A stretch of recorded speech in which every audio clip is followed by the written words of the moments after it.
జేసీకి కేంద్ర మంత్రి పదవి. ఏపీ టీడీపీలో కొత్త చర్చ మొదలైంది. కేంద్ర మంత్రి వెంకయ్య నాయుడు ఉపరాష్ట్రపతి పదవికి నామినేషన్ వేయడంతో మోదీ కేబినెట్లో ఖాళీ అయిన ఆయన స్థానాన్ని టీడీపీ నేతతో భర్తీ చేసేలా చంద్రబాబు పావులు కదుపుతున్నట్లు సమాచారం. టీడీపీలో కేంద్ర మంత్రి పదవి కోసం ఆశావహులు చాలామందే ఉన్నప్పటికీ వచ్చే ఎన్నికలను దృష్టిలో పెట్టుకుని వివాదాస్పద నేత జేసీ దివాకర్ రెడ్డికి ఇవ్వాలని చంద్రబాబు ప్రయత్నాలు ప్రారంభించినట్లు తెలుస్తోంది.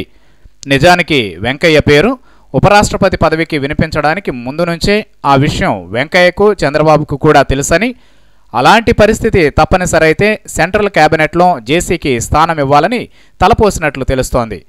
మనసులో కేంద్ర మంత్రి పదవిపై ఎన్నో ఆశలున్న జేసీ తరచూ చంద్రబాబుపై వివాదాస్పద వ్యాఖ్యలు చేస్తూ ఉంటారు. అయినప్పటికీ రాయలసీమలో రెడ్ల ఓట్ల కోసం జేసీపై ఎంతో కొంత ఆధారపడాల్సిన పరిస్థితి, పైగా రెడ్లను ఆకట్టుకునేందుకు కూడా ఇది బాగా ఉపయోగపడుతుందన్నది చంద్రబాబు యోచనగా తెలుస్తోంది.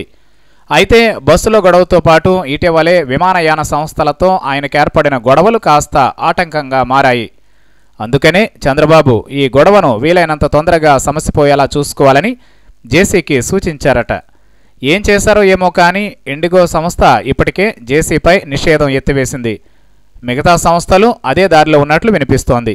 ఇందుకు కేంద్ర విమానయాన శాఖ మంత్రి అశోక్ సాయం కోసం జేసీ ట్రై చేస్తున్నట్లుగా వినిపిస్తోంది. చంద్రబాబు స్వయంగా కనుక అశోక్తో మాట్లాడితే జేసీకి ఈ గొడవ తప్పుతుంది. ఆ తర్వాత కొద్ది రోజుల పాటు సైలెంట్గా ఉంటూ ఎలాంటి వివాదాలు లేకుండా ఉంటే మోదీని ఒప్పించి ఆయన కేబినెట్లో చేర్చేందుకు చంద్రబాబు పావులు కదుపుతున్నట్లుగా టీడీపీ వర్గాల నుంచే వినిపిస్తోంది.